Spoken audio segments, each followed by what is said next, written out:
I would say, communion with God during Easter. I'll go to the point now of our discussions for today. We are facing, nagkakaroon tayo ng problema. Hindi ito perfect kaagad. Especially so, na noon pa, sinabi namin, yung national ID makatulong. Ang problema dito, ang proponent na ayaw o the proponents of the don't, itong mga left. Kaya kita mo ngayon, wala tayong ID system until now. Kung may ID system lang tayo, we could have naiwasan natin itong mga to. Because all we have to do, ang kailangan lang namin, tanungin namin yung DILG, ilang tao yung barangay na yan, then ipadala namin yung pagkain, at kunin na lang ninyo doon sa tindahan ninyo, or the disposal point, wherever it is, ipakita mo yung card mo, ibigay sa iyo. Ngayon, ayaw ninyo, yung iba ayaw magpalista. You are not hindi ka nakatira sa barangay na ito o nakatira ka sa barangay B or C. Kaya nung nagsisensos ang mga barangay, pati yung DILG, kung wala kayo sa listahan, then hindi kayo mabigyan. Hindi na kasalanan yan. Huwag kayong magturo sa gobyerno kasi ginawa namin ng lahat noon pa. Kaya gusto nga namin may ID. Mananiwala naman kayo sa mga left, mga komunista. Sige. Doon kayo maniwala. May eleksyon na dadating. Doon kayo. Kasi mahaba pa to. Yan ang problema. So inaayos namin yan. Gusto ko lahat mabigyan. Ayaw kong may mamatay ni isang Pilipino na gutom. Kaya may another survey tayo. Madalian. Ang dapat yan barangay captain because that is your duty. Inyong duty yan and the mayors to determine sino yung hindi nasali sa listahan at mabigyan kaagad.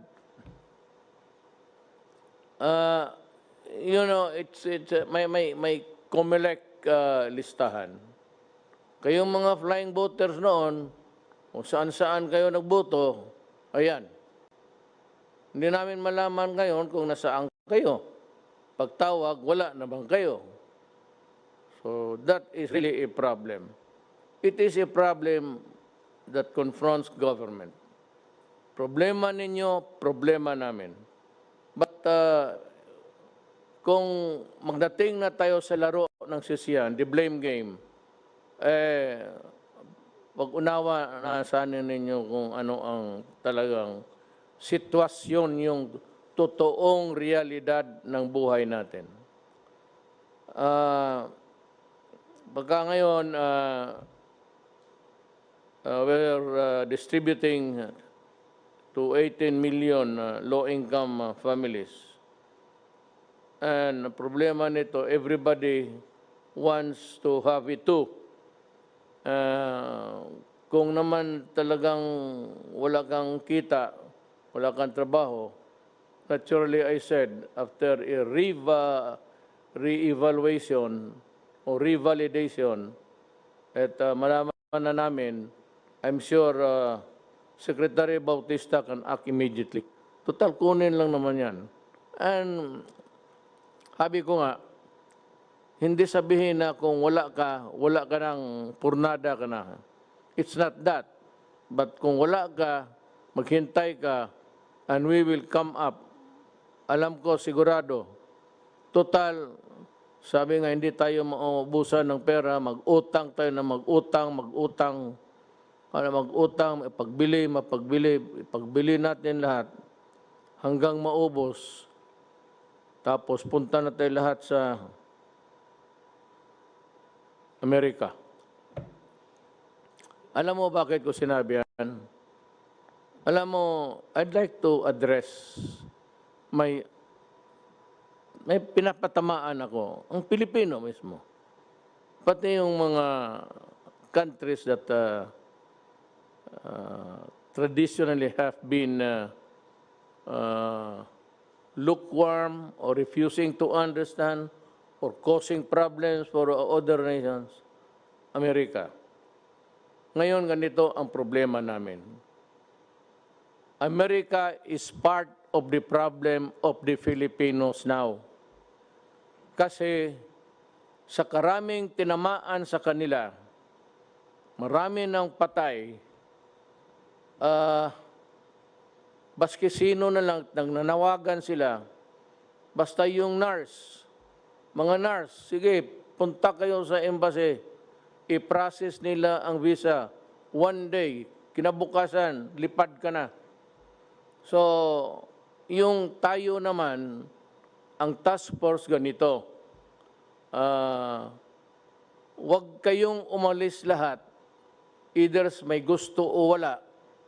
Kagustuhan mo, ayaw mo, dahil mangangailangan, there's no end in sight. Anong katapusan nito? Wala pa. And our numbers are increasing. From the 200 lang na ngayon, it has ballooned. Umabot na ng 4,932 cases. Ang nag-recover, 242. Ang patay, 315. Okay na to. Bakit? Hindi kami nagpapahiro, gobyerno yon. Nag-decide na mag-lockdown tayo. So yung mga turista galing China, galing Asia, hindi na natin pinapasok. At sinira ko na kaagad. So wala nang pasahan ng sakit. Na minus. Nakita mo sa Philippines, tayo ngayon ang second. The Philippines has ang patay 315, Malaysia 76, Indonesia 373, Thailand 40, Singapore 8, Vietnam 0, Brunei 1, Cambodia 0, Myanmar 4, Laos 0. Yan ngayon. So, aya ko na sa ibang lugar. Ito, ASEAN lang to. Sa ibang lugar, libo na ang patay nila. And one day, America died about, nung isang araw, 1,000. Yesterday, 2,000. Today, yesterday. Araw-araw yan. So, ngayon, nangangailangan kayo ng nurse. Express. Kami naman dito nakakabuhan kasi wala kaming pangbigay kasing laki. So, ang mga nurse natin, naintindihan ko yan eh. Self-preservation yan. So, kailangan magtrabaho sila. May trabaho ngayon sa Amerika. Di pupuntahan sila. Ang problema itong Amerikano. You could have relied on your own human resource. Ibig sabihin, dapat kayo umasa sana sa sariling mga tao ninyo. Ngayon, kinakaltasan mo ang Pilipinas, pagdating ng panahon magkulang, sorry na lang tayo. But I cannot, hindi ko sinisisi. Hindi ako galit. Wala akong emotions actually about this. But kung gusto ninyong, kayong mga nurse na Pilipino, gusto niyo magsilbi sa ibang bayan, sa ibang tao, okay lang sa akin. Ito lang tandaan mo, pagdating ng panahon, kung maghirap kami, hindi natin alam ngayon, pa-increase ng increase. First wave ba ito? So, kayo na lang mag-intindi. Wala akong, yung sinabi ni Teddy Boy na hindi natin mapigilan ang pag-alis ng mga Filipino to honor yung kontrata, kasi may kontrata na impairment of obligation of contracts at saka yung the right to travel. Ako, I'd like to take the opposite view. That itong ganito, sa ordinary times, talagang hindi kayo mapigilan. At walang makasabi sa inyo, umalis kayo o huwag kayong umalis, tanggap kayo, magpirma ka ng kontrata. Pero alam mo, during an emergency, yung sa ibang bansa, ngayon ng China, pag sinabi ng China, para. Pag sinabi ng China, bukas. Ngayon yung Hubei, saan nanggaling doon yung itong corona, naka-lockdown. Ngayon open na sila. Open ang airport. Kasi nung sinabi ng authority na si Jinping, stay home for 59 days, naputol nila wala talagang lumalabas ni isa. Alam mo naman sa China, delikado ka doon. Pag sinabing ganon ka. Pag hindi, diyan ka sa... alam mo na, it's a communist regime. I'm not trying to say that it's not a democracy. It is a communist regime at it demands total obedience. Hindi ka pwede doon magsabi, hindi. Huli ka. Dito hindi ko magawala yan kasi demokrasya, papasok ang human rights, nandiyan sila Jokno, mas marunong sa mga human rights sa mga left. Kaya nito ni Sarate, daldal ng intelligence fund na wala hangin. We will start giving the aid to those who are not in the list. DSWD, and again, mag-pinch hit ang DILG to help in or you divide the territory, yung iba, DILG, yung iba, DSWD, yung mga tao na hindi nasali sa listahan. Gagastos tayo para sa Pilipino. I said, we will borrow, we will sell,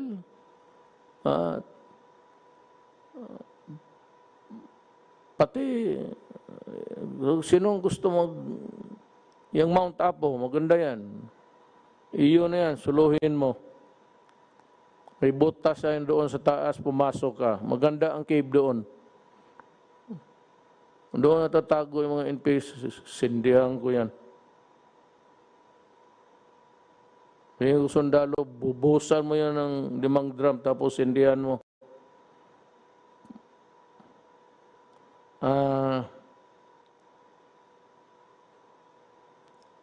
Ika nga, sabi dito, you cannot flog a dead horse.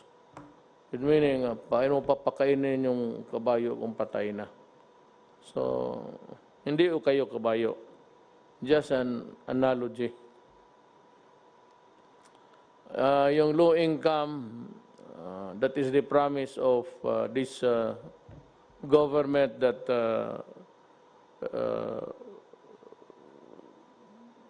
we will try to I would ask Secretary Sani to talk about this. Nauna lang ako kasi para maano ninyo. Tapos ito speech to. Hindi ako nag-i-speech ako pero istorya lang speech. Lalo tayong mamatay nito. May isa pa, yung discrimination ng mga health workers. Alam mo, pag tinamaan kayo ng COVID, didiretso kayo sa ospital, pagkagrabe na kayo. Sino nagsusugal ng buhay nila doon? Yung mga doktor pati yung health workers. Bakit ninyo total, paglabas niyan sa ospital, hoy mga gago, cleaned na yan sila. Naghugas na yan yung mga damit nila doon, hinubad na. Hubad lahat, walang naiwan. Panibago. So huwag ninyong i-discriminate yan. I'd like to order the police. If there's a report of somebody harassing or facing a discriminatory act, you arrest the person. Huwag mong bitawan hanggang hindi ko sinabi na bitawan. Tawagan ko lang kayo kung panahon na lalo na yung binabato yung bahay, hulihin mo, dalhin mo sa bikutan, huwag mong i-release. Ngayon, kung idemanda ka, sabihin mo, ako, ituro mo sa korte siya. Okay lang yan. Total lang. At yung sa priso naman, huwag mong pakainin. Hayaan mo magutom. Titigas ng ulo ninyo. Yung mga tao, nagsusugal na po, naghihirap, tapos ganunin ninyo. Kung ganun, huwag kayo magpa-hospital. At kayo naman mga health workers, kung nakita ninyo yung tao nagbato ng bahay ninyo, nandoon sa ospital ninyo, alam mo na. Alam mo na kung anong gawin mo.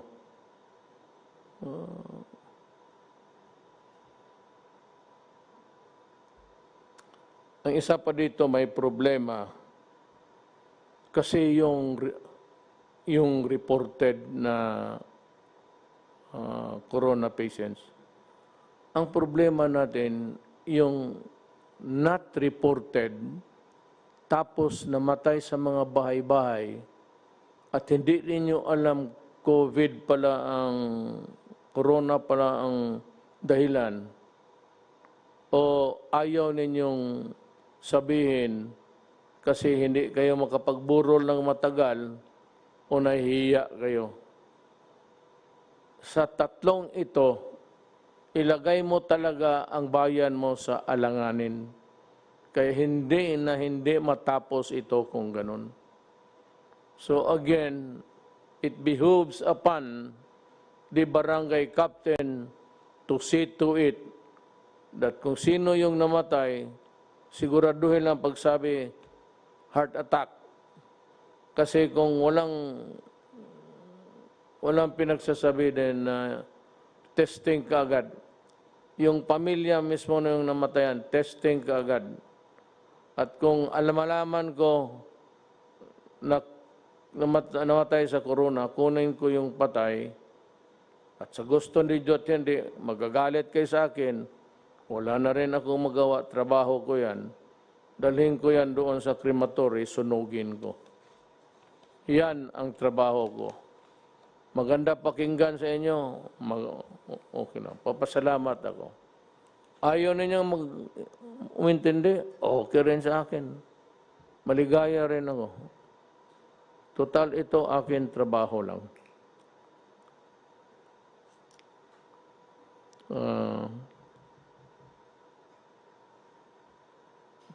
Yan means yung cruelty. Not at this time. We need to treat the sick. We have to feed our people. And we need the frontliners, nurses, doctor, lahat, health workers, nakapagtrabaho na may kooperasyon sa inyo. Sabihin ko sa inyo, hulihin kayo, dalhin kayo sa bikutan, at huwag i-release. Hanggang ngayon hindi matapos ang COVID. Bahala kayo sa buhay ninyo. Hiningi ninyo eh. Nang itong pagkukulang, may mga medisina kasi, o yung mga kits, testing kits, na kailangan natin. Maybe Joy Concepcion will explain it to us. Tanggalin mo lang yung kanang mamatay, mayaman ka naman. Maraming pera. Mr. President, so Sandali, tapusin ko lang itong, kunti na lang. Itong namatay, na hindi tinanggap ng 6 na hospital. I don't know if this is true. For example, there is a patient in the city of Cabanatuan who was refused admission by 6 hospitals. Alam mo, guys, alam ninyo mali yan. So pag totoo yan, I will really ask the Justice Department to prosecute you. Kasi alam ninyo na hindi pwede yan. Especially the government hospital. Merong gobyerno. You could have just look for a house there na o kwarto kung saan adjunct din sa ospital at sanitize na ninyo at doon ninyo nilagay. Paano yung mga Pilipino na ganun? Kaya lahat na magkasakit, heart attack, appendicitis, pumutok ang kung anong puputok dyan, pumutok yung utak, especially government hospital, my order is must accept admission. You fail on that, I will relieve all of you sa hospital. And you consider yourself suspended because the written order will follow. Itong sa swab, meron nga noon sabi hindi mabili kasi ito, ganito, kulang sa health assessment. So we do not have that certification and I cannot wait until all Filipinos die. Sabi nila, hindi daw, and there are some objections ng mga immune doctors. Look, if you have a better way of dealing with the problem, tell us, please. Kung kayong mga left, may mabuti kayong paraan, sige, kayo dito. Sabihan ninyo itong mga trabahante, sila General Galvez, Sonny Dominguez, and we will accommodate you and do exactly what you would advise us to do. But if you do not have a better way of dealing with this problem, then I said, kindly step aside and keep quiet.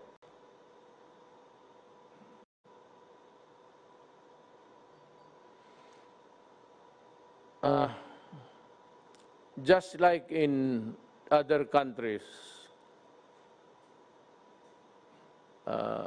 yung iba na sumunod talaga, kagaya ng Korea, yung may disiplina na bayan, alam mo, medyo humina sila.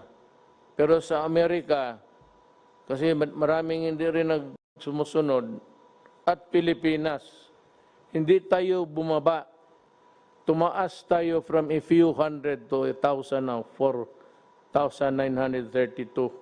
as of 4 p.m. today. Ngayon, April 13 at 4 p.m. The record stands like this. Number of cases, 4,000. Ulitin ko ito para papasok sa utak ninyo. 4,932. Ang nag-recover, 242. Ang patay, 315. Mas marami ang patay kaysa naka-recover. At yung recover na yan, it's not a recovery of 1 day, 2 days. Stay in the hospital or you stay where you are. If you are treated, you might pull through. Hindi na nahinto ito. Kasi kaya ako na late kami. Yung expert ng mga taga-WHO, hindi talaga ito maputol. Maganda pa naman sana ang record ng Pilipinas because naka-lockdown tayo on time. Nasira natin yung pinto bago pumasok yung mga mga aswang. Pero may pumupuslit yung sumusugal, pupunta na nga magsugal, mag-inom, o kaya sa palengke, there seems to be a lack of uniformity in the matter of enforcing the distance rule, yung social distancing. Alam mo, pag hindi natin ito susunod, walang mangyari. Wala talaga mangyari. Kami dito, salita ng salita hanggang makuha rin namin ang COVID. Baka una kaming mamatay, pero hindi talaga ito makatulong sa Pilipino. Huwag munang lumabas ng bahay. Ang buong mundo, pera sa China, doon si Hubei, doon nag-umpisa yung Hubei, nag-umpisa yung kuwan. Ngayon, ayos na sila. What a, anong tawag na ito? How would I,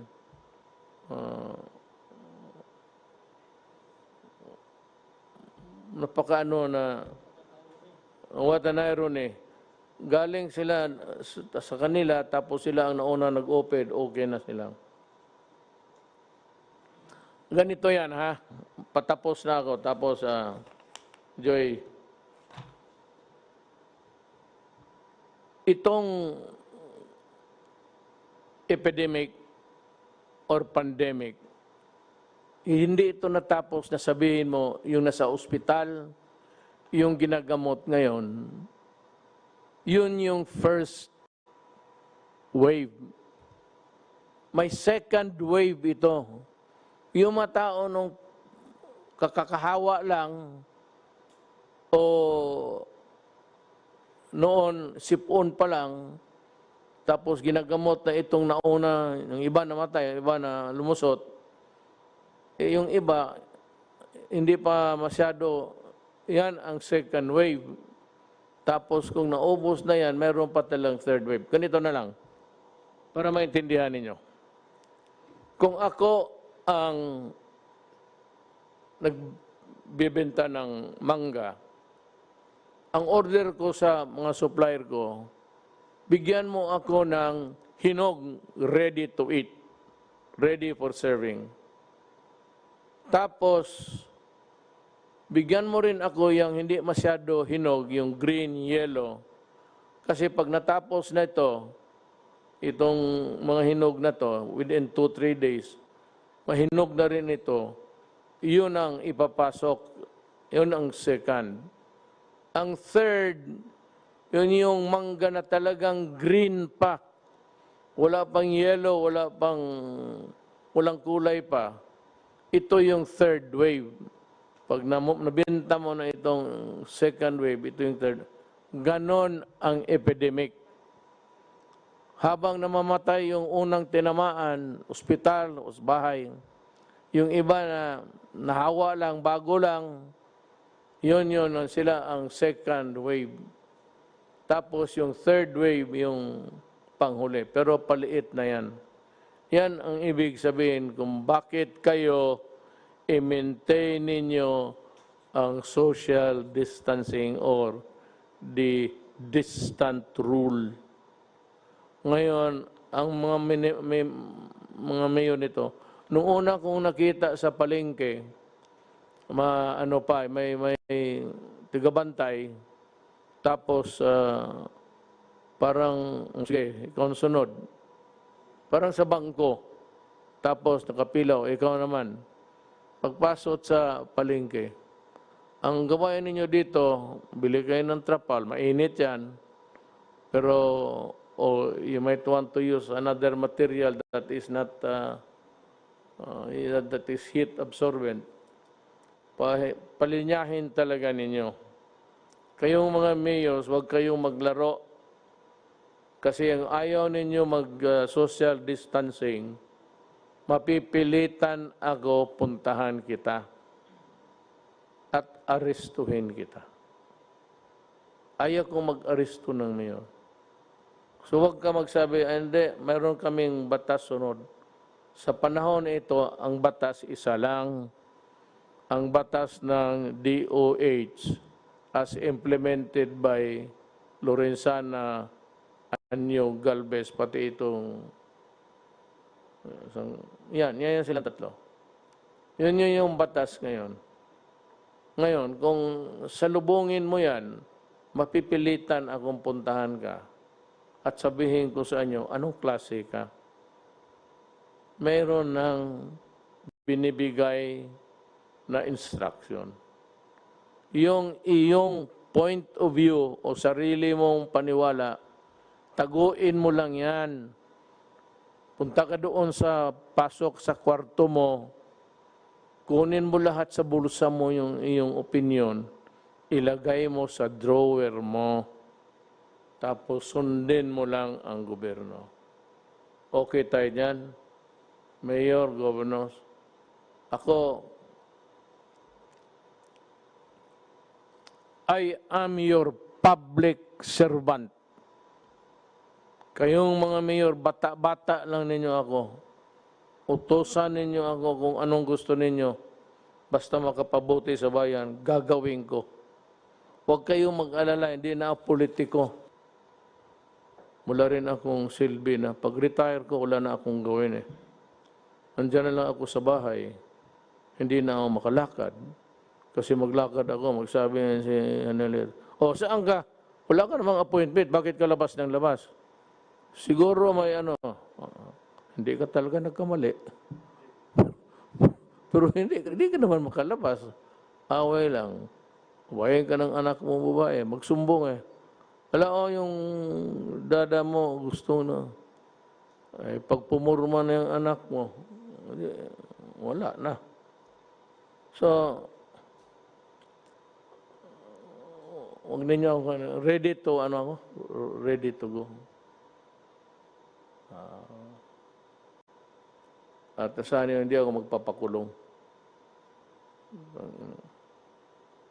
Pero ito tatandaan ninyo, Pilipino, ayaw ko talagang kulungin kita. Baski ako dito, kinulong ako. Mabuti kayo, wala kayong gwardya. Akala ba maniwala itong gwardya ko? Sabihin ko yan sila, minsan pagalitan mo, pati yung mga anak ko. Ang sagot sa amin, Sir, ang trabaho namin, hindi ikaw. Batas eh.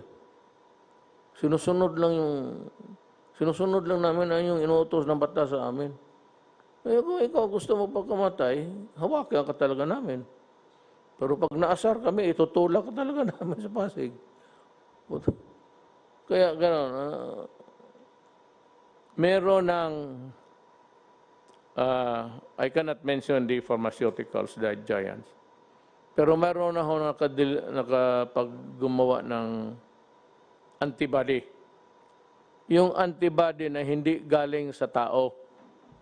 Yung kasing yung antibody na mag-fight ang ang sarili mong antibodies, tapos ma-overwhelm na yung kalaban, yan, gawa ng katawan mo.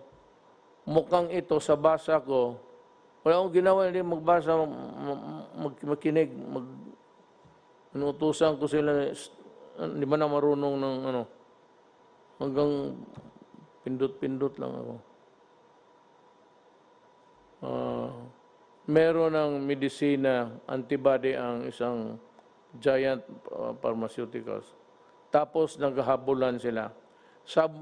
Sabi, by May, baka they would start to market it. Pabili na nila. Ang problema, sabi nga we are on the last ladder.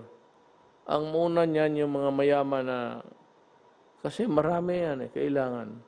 So as fast as they can really manufacture or farm out the product, just retain the copyright para magtulungan sila. Kung meron na yan, tapos makita ko na ginagamit ng tao, ililift ko. Total, kung magkasakit kayo, may antibodies naman tayo mabili. Ngayon, kung wala kang mabili, problema mo na yan. Kasi tapos na yung, I will lift the quarantine. Ngayon, paglabas ninyo, ganun pa man, I would still insist Kasi sabi ng mga scientist dito, kinig ako, hindi yung scientist sa TV yung sasalita na personal. Sekreto, ganun pa man. Mask yung ano yung akin? Ito. Ganito.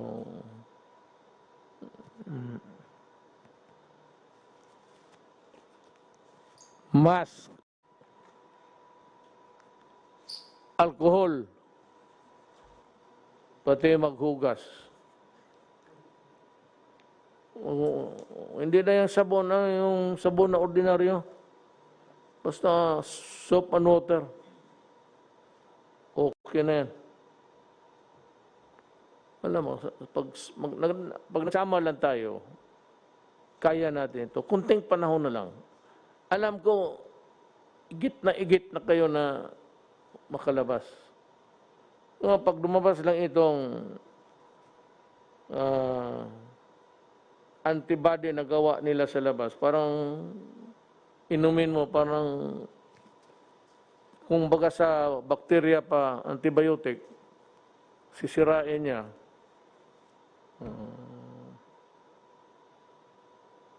Kasi itong, wag na. Para mapagsabihin, mas scientist pa ako. The nature of a COVID, gusto ko sanang, baka sabihin ninyo, bakit di ka naman doktor? Bahala na ng mga doktor mag-explain. So I will start with Joey. Kasi ngayon, ang pinaka-burning issue, yung middle class ba, yung mga MSME, after that, Sunny will Joey, mauna ka, then Sunny will give his piece or... Mr. President, Mukhang kayo lang man ang dalawa ang ano dito. I'd like to ask the presidential spokesman to listen so that you can formulate a very coherent thing of a presentation. so Mr. President, I think a question was asked a couple of weeks ago, which is more important, life or money? There is no doubt that life is the most important. But however, without money, how will people eat? How will people buy medicine? And how will our MSMEs recover? So how do we bring back the economy in a sustainable way and still make it safe? Mr. President, you did the right thing when you locked down at the right time. We are close to we basically are close to finishing the 1 month. And we're moving to the third reset, which is 2 more weeks. So it's a total of 3 resets or 6 weeks in total that we have been locked down. And I think now is the time that we should really look and plan on how to gradually shift towards reviving the economy, because in the end, social amelioration cannot last forever. We have to bring back the jobs. For confidence to be brought back, I think they have to see that our numbers of the number of people getting infected are starting to taper off and go down. And I believe that with that and with the assurance that we in government are really on top of the situation and finding all means to really help every Filipino worker out there, I think we will win this war. And I'm sure that with our 3 veteran generals who are now implementing this whole execution, and I believe that in the end, you can have a great plan, but in the end, the key is really execution. So I'm confident that Secretary Galvez is leading this role, and I think he definitely has the full private sector support. The donations from the private support has been quite immense. And we are still there, because in the end, if we don't bring back the economy, then many of our Filipino brothers will suffer. And that's our goal, to really push hard. And I think in the end, Mr. President, with your leadership and your gut feel, I think we will succeed. Thank you, Joy. I hope I'll have the time to review your suggestions, then come up with something which we can convey to you maybe in 2 days' time. Now we would like to ask Sunny, Secretary Dominguez. He has a lot for you. You just listen. Itong Thank you very much, Mr. President. First of all, thank you for, again, being very decisive and protecting the Filipino people against this COVID. I had a meeting with the World Bank a few days ago, and they said that your decisiveness in first reducing the number of people coming into the Philippines in February, and then in March, followed up by the lockdown, probably has saved 100,000 lives in the Philippines. So again, thank you for being so decisive. This is the trade. This is the real trade-off. How many people are going to get sick and how many people are going to die? So I said this is just the first pass. It took us 2 weeks to get this thing done. I asked the private sector to do it because they have actuaries, they have access to data, but they have not come out with it. So I'm not saying this is the final. I'm just saying this is the beginning of a discussion. Good evening po, Mr. President, Senator Yes, Go, and cabinet members. This will just be very quick. So the proposal is we provide small businesses with a wage subsidy. And I will just discuss quickly the rationale, background, the proposal, key features, and what else we are proposing to help them with. So on the rationale, Mr. President, basically we are going to help the middle class because in one of your speech a few days ago, you wanted to help the middle class. And so we have proposed a program to help the middle class. And the middle class, Mr. President, works in the formal sector. So apart from the 205 billion pesos na binibigay po natin sa mga informal sector or low income, we are proposing to give 51 billion pesos to the employees of small businesses. So that is the first. The second is we will improve upon the social amelioration programs because yung proposal po natin is automated, hindi manual. So mabilis at ipapaliwanag ko po mamaya. Pangatlo po is dadaan po tayo sa data ng SSS and BIR kasi formal sector. Dapat ito po yung gawin natin so that we can target better kasi alam natin kung sino sila at i-incentivize po natin yung better compliance. Kasi yung mga nagko-contribute ng tax at ng SSS, yan po ang unang tutulungan natin. On the background, from March 15 to April 30, we placed Luzon in an enhanced community quarantine. And the rest of Visayas and Mindanao actually followed in various forms. Basically, ang nangyari po is this led to a shutdown of most businesses except yung pinayagan ng interagency task force, yung mga pwede mag-operate on skeletal or yung mga essential para magbenta ng pagkain, logistics, supermarket, drugstore. Ang epekto po nito, there are 1.6 million small businesses in the informal sector. 436,000 po napilitan magsara. Yung 1 million skeletal force, so ibig sabihin 50% o yung iba mas konti. At 117,000 lang yung pinayagan po natin na magbukas para magbenta po ng pagkain, ng mag-tracking or so on. Ang apektado pong workers ay 3.4 million. These are the middle class, whether low middle class or medium middle class. Yung 2.6 million na po ito ay nasa BIR Alpha List. Ibig sabihin yung employers po ay nagko-comply with the BIR submissions. So yan po ang unang tutulungan natin. Pero yung 0.8 million workers, tutulungan din natin, pero ang problema po, yung employer nila hindi nagko-comply. Pero alam po natin, tutulungan po natin, pero second priority. Now, if there is nothing more to say, that leaves me to two matters, actually. One is that I would advise the checkpoints not to be dismantled, especially by the police, but this is my order. Do not stop motor vehicles carrying food and other vegetables from the province. Wave them through and do not delay their journey because people are waiting for the supplies. Second is that there is a kind of a raucous now regarding the procurement of the PCR testing kits of 900 people.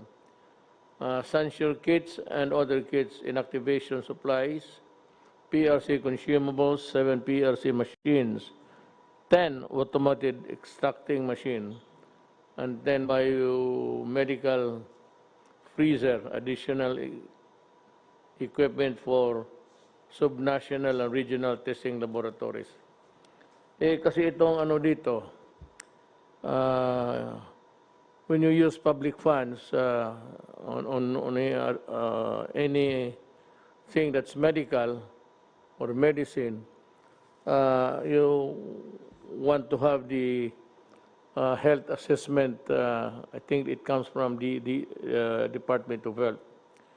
But unfortunately, until now, they're still debating on the efficacy of the rapid test we would like to buy. Alam mo, there is no FDA ruling yet because they cannot act on it without the assessment, something, health assessment of maybe the entire country before they would act on it, ang FDA, which I can understand. But yung assessment na galing sa DOH or a section of that department handling the assessment of the entire health spectrum, it's been there and nobody seems would like to act on it with in a jiffy. Parang ano pa sila, dalaw-dalawang isip. And there's a rule that we cannot use public funds to buy medical supplies, medicines, without the FDA signal. So, there's a hostage yung mga rapid tests we would like to buy. I will take the risk. I will order the health department and everybody. In the meantime, private sector is doing it. Maybe we can take over someday or do it all together with your help. I am clearing the way by ordering the purchase. Total, walang FDA local. But what we are trying to buy outside is approved by the FDA United States of America. So in a sense that almost all of what we eat by products of all sorts, pagka meron ng FDA approved, there's in the box FDA and galing America, kumpante naman tayo niyan. As a matter of fact, I do not really believe that they would do more testing. Ganoon lang yan. So, pagka walang yung assessment galing doon sa baba sa DOH, hindi natin mabili. I'm clearing the way. I will ask Secretary Duque to talk to the people in charge, si Secretary Galvez. And they can proceed to buy it immediately, as fast as you can really do the procurement at this time. Take note of the fact that we are all in this, the entire world, we might not have the supply.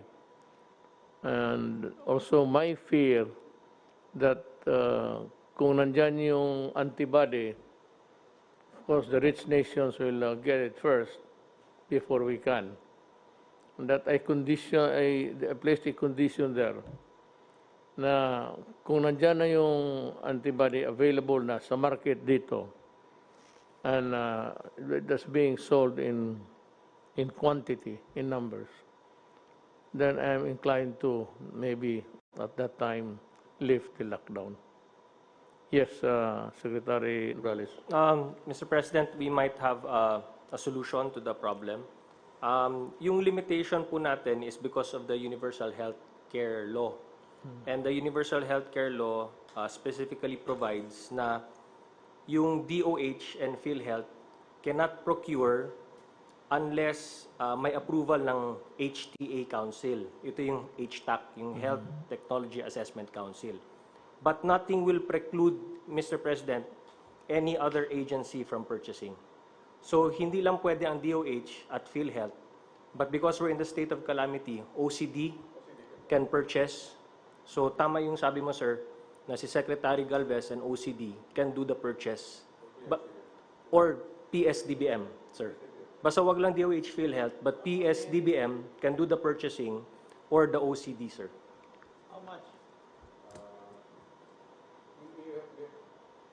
Sir, we have to tandem the PCR and the for safety, sir.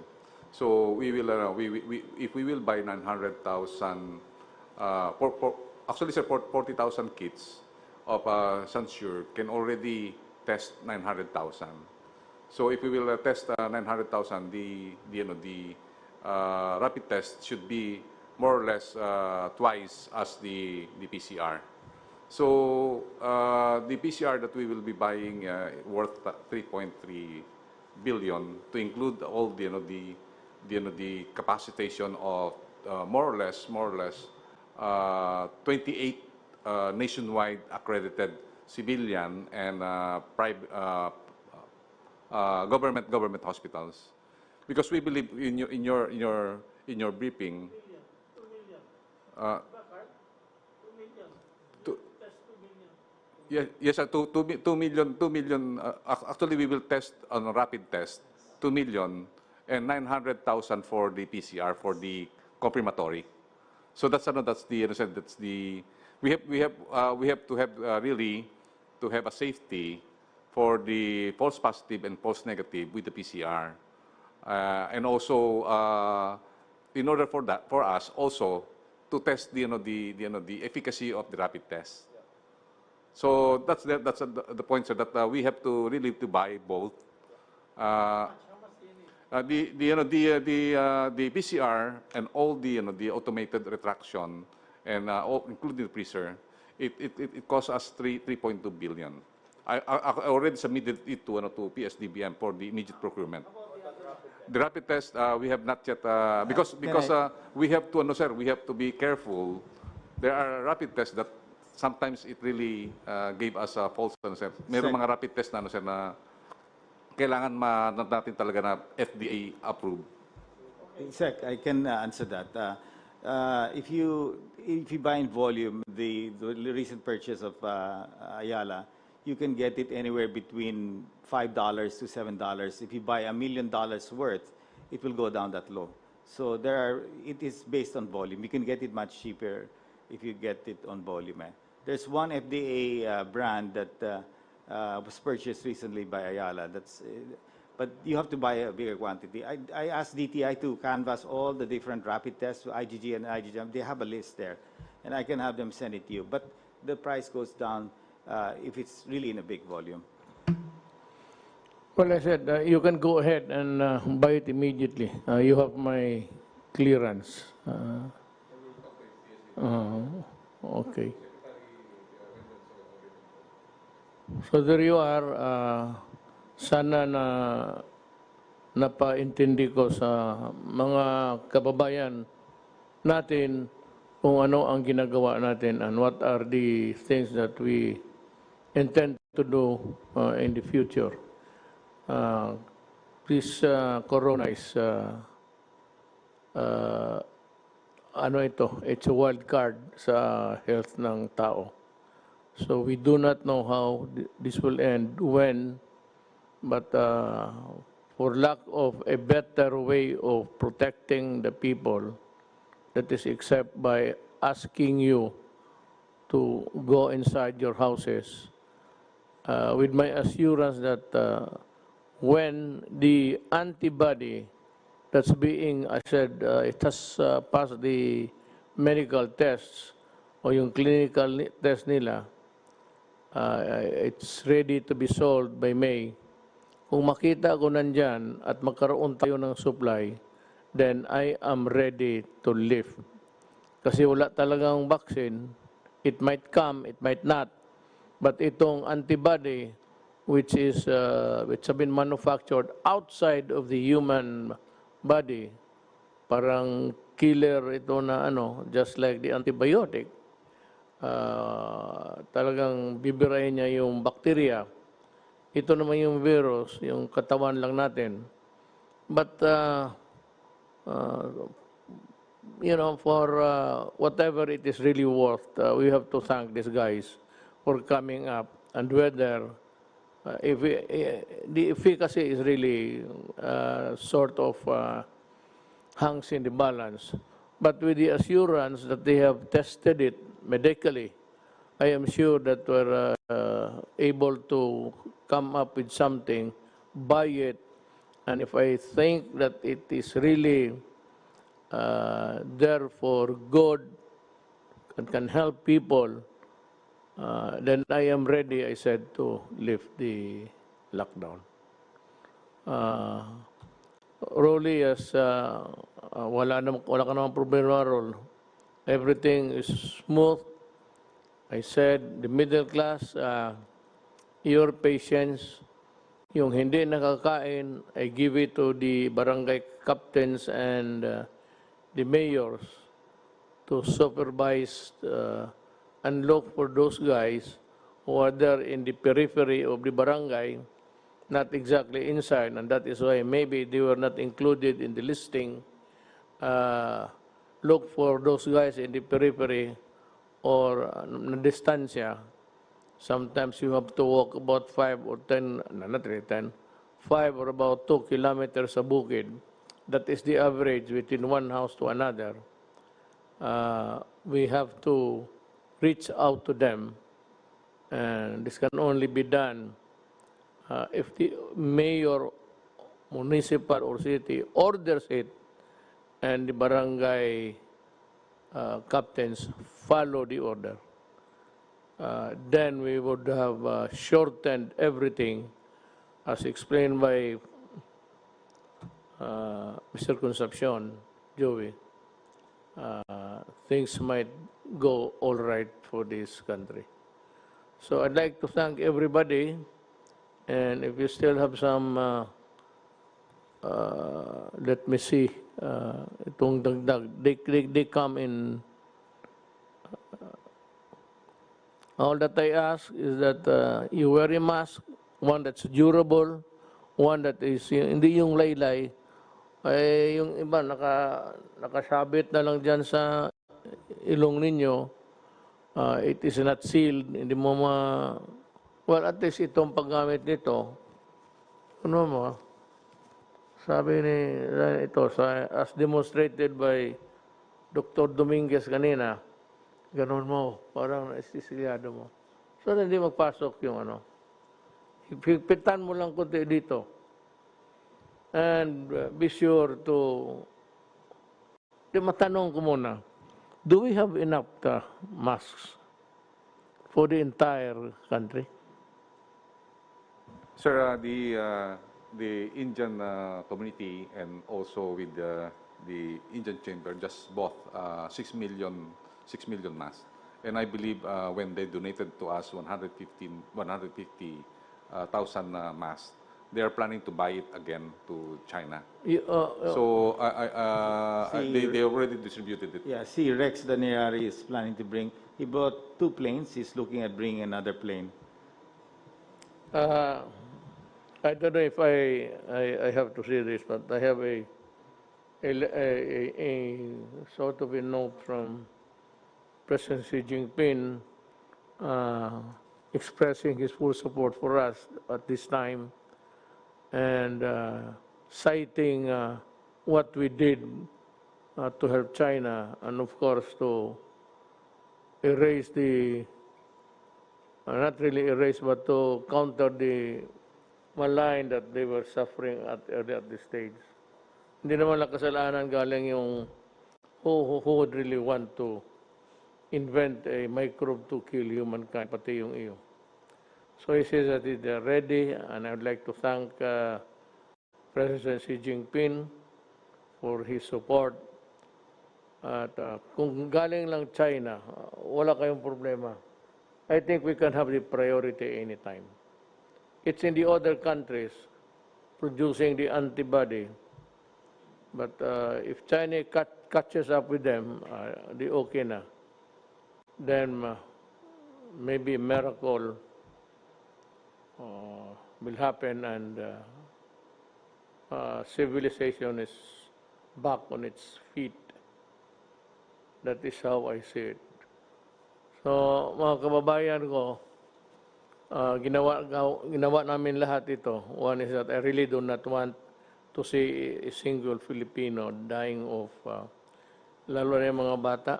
So, again, at the risk of being redundant or repetitious, again, I would like to say that go out and seek the hungry before they die. And for itong mga, actually, I do not know if it's still applicable. It's a poor man's standard. Nobody should be offended by this because that is what we have been using even in our speeches in public. Alam mo kasi, unfairly though, I don't know if it is the classification still good, pero ang ating society, in terms of wealth or what's the capacity to hold the money, ang number one is the class A, group A, which are really the billionaires, the Ayalas and all of them. Good for them. And the second is class B, still the millionaires, but not as rich and not as powerful as class A. Then we have the C, class C. I don't know if this holds, if this will hold true until now. Ang class A, yun yung mga mayaman na nakapagbili kung kotse, bago, bahay. Ang class D, you have to divide this. Upper D, yung may mga trabaho at wala masyadong utang. At ito namang lower, class D, lower. Dalawa yan, division, na kailangan talaga ng tulong. At yung nagbabayad, I said that it was Governor Remulla who suggested it first. It was just also a prayer to government na this group or this class of people should be looked into and receive assistance. So I said we study and we might be able to produce the money. Sunny is doing his best, and I said, ang ano lang is we can still borrow, but pag wala na, then we start to, kung ano yung mga bagay-bagay natin. Kaya nga meron kang ano dyan to save for the rainy day. I mean, everything is almost gone, and there is nowhere a source that you can find. We can only start selling the properties. Yung sino yung makabili ng cultural center, parang palasyo yan. Pwede mong gawing palasyo, nandiyan ka sa trono. Then, marami yan. The whole of the Boulevard. Marami tayong lupa dyan. And it's itong the peripheral lands around PICC, pati yung cultural center. So, yan ang sinasabi ko. Ang problema is wala pang vaccine. That should be the number one cure actually. But there's a glimmer of hope dito sa mga medisinang nagawa ng mga pharmaceuticals. Again, I repeat, ito yung antibody. It is not a vaccine because hindi naman ito kinuha ng tao. I really do not know. Might, pero little lumalabas doon sa data na binibigay dyan sa mga media outlets. Pero pag nandyan na yan, at siguro na tayo. So with that, I'd like to thank everybody. Still, my salute, my snappy salute goes to the health workers, mga doctor, nurses, and we will protect you. We will find a way of, pagkagabi na, and you are still far away from your home, kasi hindi naman you are not delivered